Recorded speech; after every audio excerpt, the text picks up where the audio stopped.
مرحبا بكم مع الذكاء الاصطناعي بالدارجة. اليوم غادي نهضروا على الذكاء الاصطناعي. شنو هو الذكاء الاصطناعي؟ تصور معايا واحد الماكينة كتعرف تجاوبك وتعاونك وتخدم معاك بحال شي بنادم بلا ما تطيح في الخطأ.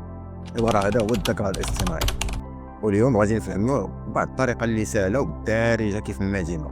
ركز معايا. الذكاء الاصطناعي بواحد الطريقة اللي هي سهلة وبسيطة هو واحد النوع ديال التكنولوجيا اللي كتعلم الآلات باش يفكروا ويخدموا بحال بنادم. نعطيك واحد المثال، بحال علمتي التليفون ديالك كيفاش يلقى لك واحد الصوره من في وسط التليفون اللي بغيتي نتايا. هاد الصوره هادي تقدر تكون شي صوره ديال شي حفله، شي صفيره، شي حاجه. كيف كيدير هاد الذكاء الاصطناعي ديك الساعه؟ كيشوف الصوره وكيتعرف عليها، كيقراها كامله وتيعطيها لك، تيقول لك ها هي التصوير، بحال في واتساب ولا جوجل ولا في التليفون ديالك كيفاش تكون كتكتب وتيبدا تيقترح عليك. شنو هو هذاك الشيء؟ هذاك واحد النوع ديال الذكاء الاصطناعي. فاش كتكون غادي في الطريق كدير الجي بي اس ديالك وتيقول لك غادي تمشي لهاد البلاصه في هاد الطريق، هنا راه ما كاينش لومبوتياج، ما كاينش الزحام كنقولوا.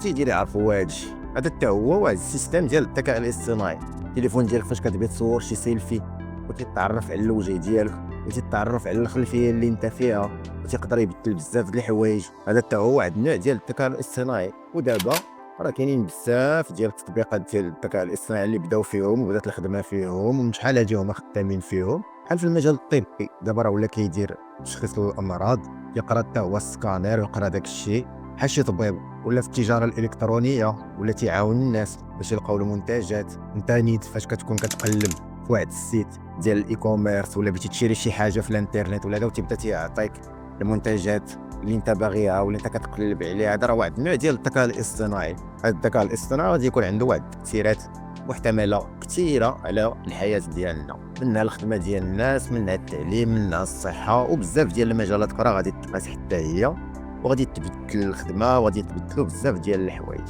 وكيف ما هذا المجال وكيف ما اي حاجه كتخرج جديده عندها بزاف ديال الايجابيات كيكون عندها بعض السلبيات. خصنا نعرفوا كيفاش نتغلبوا عليهم، وراه هما خدامين باش يتغلبوا عليهم. ودابا انت عرفتي شنو هو الذكاء الاصطناعي بواحد الطريقه اللي هي سهله وبسيطه بلا ما نعقدوا الامور. حيت ما عندكش علاش تعقد الامور، حيت انت كانسان عادي بغيتي تخدم به. يعني غادي خصك تعرفوا غير اشنا هو وشنو كيدير بلا ما ندخل في هذوك التعقيدات اللي هي تكنيك وهي بزاف ديال الهضره. دابا انت واش مستعد انك تتعلم شي شويه وتكون انت من الناس اللي غادي يعرفوا يخدموا به في المستقبل؟ هادشي علاش الا عجبك هذا الفيديو وعجباتك الفكره اننا نهضروا على الذكاء الاصطناعي ونحاولوا نشرحوه ونعطيو بزاف ديال التطبيقات ونعاونوا الناس اللي بتعلموا، بارطاجي هذا الفيديو هذا مع الناس اللي عزاز عليك، ودير لنا شي لايك ودير لنا شي سبسكرايب، والسلام عليكم.